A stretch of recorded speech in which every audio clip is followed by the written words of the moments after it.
बुद्ध महानंदिया का अभिवादन स्वीकार कीजिए। साथी, ऐतिहासिक वक्तव्य बाबा साहेब अम्बेडकर का जो जो इतिहास में लिखा गया है।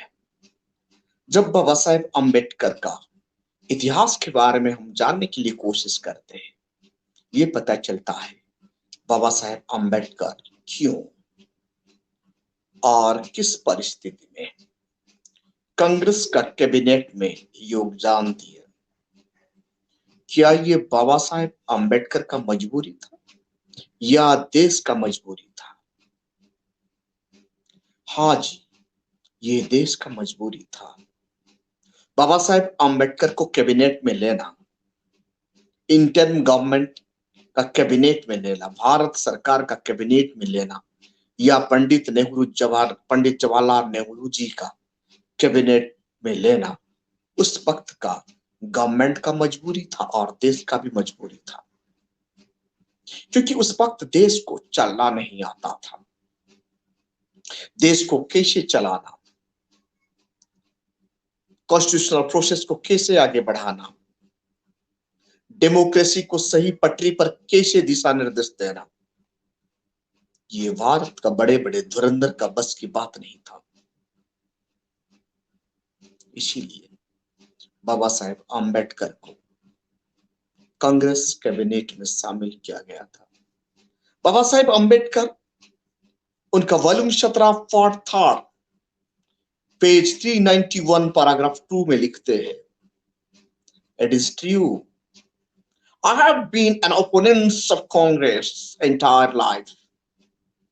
ये सही है, मैं मेरा जिंदगी में एंटायर जिंदगी में मैं कांग्रेस का ओपोनेंट था, लेकिन मेरे सामने मेरा देश था।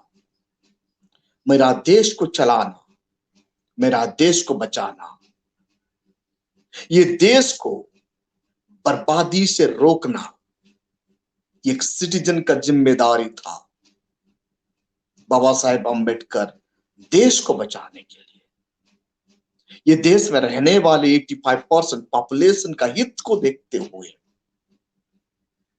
ये देश में रहने वाले गरीब, भुखमरी, बेबसी, औरत, तमाम निचले स्तर का लोग जिसका आवाज नहीं था, जिसका वॉइस नहीं था, इनका वॉइस बनने के लिए बाबा साहेब अम्बेडकर कांग्रेस कैबिनेट में योगदान देते हैं।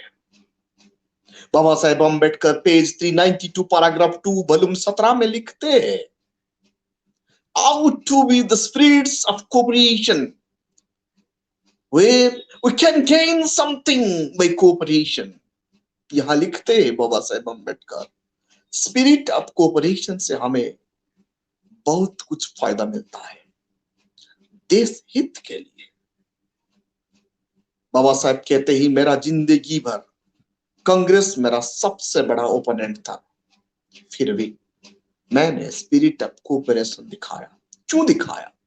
बाबा साहेब कहते हैं मैंने इसीलिए दिखाया कि स्पिरिट ऑफ कोऑपरेशन से देश को गढ़ने के लिए, देश को आगे बढ़ाने के लिए, देश में रहने वाले दबे कुचले लोगों को उठाने के लिए, देश में रहने वाले वॉइसलेस पीपुल का वॉइस बनने के लिए फायदा मिलता है।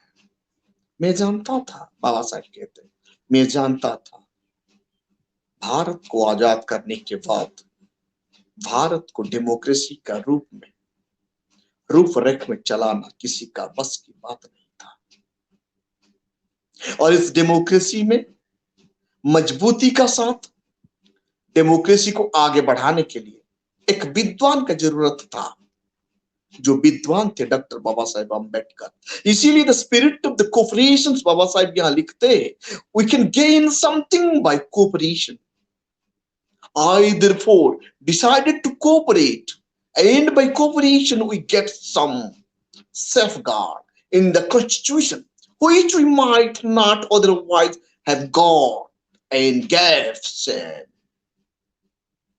बाबा साहब पेज 392 पैराग्राफ 2 में ये भी कहते हैं, I therefore decided to cooperate, मैं इसीलिए कोऑपरेट करने के लिए डिसाइड किया देश हित में, देश का हित के लिए।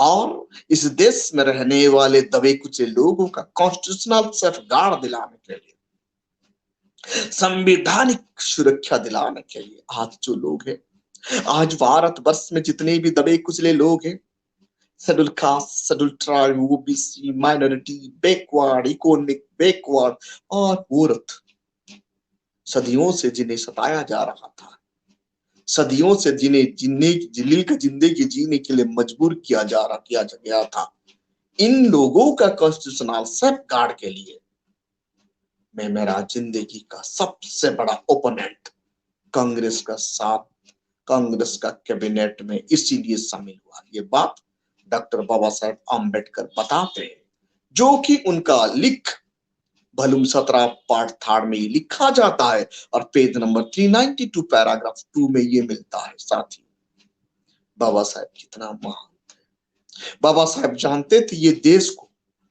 नालायकों का हाथ सौंपा गया तो ये देश का शासन और प्रशासन तनाशाही हो जाएगा, मनमानी करेगा। खास करके भारत में रहने वाले दबे कुचले लोग, भारत का वुमेन, भारत का गरीब, भारत का भुखमरी लोग, निचले पायदान पर रहने वाले लोग, आज जिसको संवैधानिक भाषा में schedule caste, schedule tribe, OBC, minority बताते हैं, और भारत का तमाम औरत, चाहे वो सवर्ण हो ना क्यों, इन लोगों का संवैधानिक सेफगार्ड दिलाने के लिए बाबा साहेब आम्बेडकर ने कांग्रेस कैबिनेट में योगदान दिए। ये बात बाबा साहेब आम्बेडकर उनका वॉल्यूम नंबर 17 पेज 392 पैराग्राफ 2 में लिखते हैं। साथी, बाबा साहेब कितना महान थे। और बाबा साहेब ये भी कहते हैं, with regard to join the cabinet, Congress cabinet, there is a two condition। ये आपको paragraph 392 sorry paragraph page 392 paragraph 3 में मिलेगा। दो कंडीशन में मैंने कैबिनेट, कांग्रेस का कैबिनेट में शामिल हुआ। बाबा साहब कहते फर्स्ट कंडीशन क्या है, the after was without any condition. एक था कोई कंडीशन नहीं है, कोई शर्त नहीं है।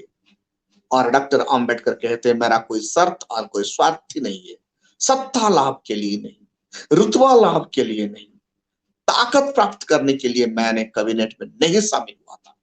ये पहला कंडीशन था, जीरो कंडीशन, निस्वार्थ, स्वार्थहीन, त्यागपूर्ण भावना से बाबा साहेब आम्बेडकर कैबिनेट में शामिल हुए थे। दूसरा, one could serve the interests of the nation, interest of the people, for the betterment of the people and better administrations of this nation, with government or without government। दूसरा condition, ये देश को सेवा देने के लिए, लोगों का इंटरेस्ट के लिए, दबे कुचले लोगों का इंटरेस्ट के लिए, निचले स्तर में रहने वाले लोगों का इंटरेस्ट के लिए, देश का भला के लिए सरकार में रहकर, कैबिनेट में रहकर सेवा देना, और सरकार निकलने के बाद भी कॉन्स्टिट्यूशनल सेफगार्ड बना देना, जो कि देश का सिटीजन का फायदा के लिए मैंने कैबिनेट में गया। बाबा साहेब आम्बेडकर उनका पैराग्राफ पेज 392 पैराग्राफ 4 में क्या कहते हैं, 17 वॉल्यूम में, the Shudra had no fear of bad law being made to their prejudice. With that, they had to fear about what? A bad administration। Baba Saheb page 392 paragraph 4 में कहते हैं, भारत में रहने वाले शूद्रों को, खास करके आज का तारीख में संवैधानिक भाषा में जो लिखा जाता है, schedule caste, schedule tribe, OBC, minority और औरत को खराब कानून का ऊपर बिल्कुल डर नहीं है।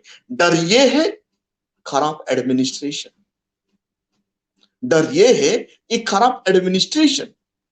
क्योंकि मैं जब कैबिनेट में नहीं घुसता, ये खराब एडमिनिस्ट्रेशन देश में चलता। खराब एडमिनिस्ट्रेशन को बंद करने के लिए, रोकने के लिए मैं कांग्रेस कैबिनेट में योग दिया, क्योंकि मैं चाहता था और संविधान सेफगार्ड में ये मैं चाहता था, संख्या के हिसाब से सबका शासन और प्रशासन में रिप्रेजेंटेशन होना चाहिए। वही काम करने के लिए मैंने कांग्रेस कैबिनेट में शामिल हुआ और ये कर दिया, और ये कर दिया। बाबा साहेब अम्बेडकर ये करके दिखाए। लेकिन आज भी हमारा नासमझ के कारण, संविधान को न समझने के कारण आज भी लोगों को कॉन्स्टिट्यूशनल सेफगार्ड सही से नहीं मिल रहा है, सही रिप्रेजेंटेटिव नहीं हो रहा है। शासन में और प्रशासन में संख्या के हिसाब से जो एडमिनिस्ट्रेशन होना चाहिए, जो हिस्सेदारी मिलना चाहिए, वो हो नहीं पा रहा है। कारण ये है, हम बाबा साहेब अम्बेडकर को समझ नहीं पा रहे हैं। हम बाबा साहेब अम्बेडकर को कभी भी जानने के लिए कोशिश नहीं कर रहे। इसीलिए आज ये भारतवर्ष में ऐसा घट रहा है। बाबा साहेब कहते हैं, उनका पैराग्राफ 5 पेज नंबर 392 वॉल्यूम 17 में, caste Hindu official, caste Hindu official will torture or tyranny to the untouchable people. Hence, it is essential to provide safeguard to this common people of this nation. Baba Saheb उनका paragraph 5 page 392 volume 17 में लिखते हैं, जो cast Hindu सवर्ण ऑफिसरों से देश को बचाना है, क्योंकि जब ये सवर्ण ऑफिसर उनका एडमिनिस्ट्रेशन चार्ज डिस्चार्ज करता है, वो तैयार नहीं हो जाता है। आई मीन बेसिक शब्द इक्वालिटी में वो कभी भी उनका ड्यूटी सही से डिस्चार्ज नहीं करता। इसीलिए संविधान सेफगार्ड दिलाने के लिए बाबा साहेब अम्बेडकर ने कैबिनेट में पार्टिसिपेट किए और देश में संविधान बनाए। आज संविधान के बदौलत जो कुछ भी है, भारत का लोग एंजॉय कर रहे हैं और भारत आज पीस एंड ट्रंक्विलिटी है। साथियों, इसीलिए संविधान को बचाना है और देश में तानाशाही शासन को उखाड़ना है। जो भी पार्टी, जो भी व्यक्ति देश में तानाशाही शासन प्रशासन चलाने के लिए कोशिश करता है, ये संवैधानिक प्रक्रिया का खिलाफ है, ये कॉन्स्टिट्यूशनल इंस्टीट्यूशन का खिलाफ है। हम सब मिलकर देश को गढ़ना है और बाबा साहेब अम्बेडकर का सपना को पूरा करना है। साथियों, इस वीडियो को ज्यादा से ज्यादा लाइक कीजिए, कमेंट कीजिए और शेयर कीजिए, ताकि बाबा साहेब अम्बेडकर का सपना और बाबा साहेब का मिशन को जो SM न्यूज़ चला रहा है, आप लोगों का योगदान बहुत जरूरी है। Thank you. जय भीम।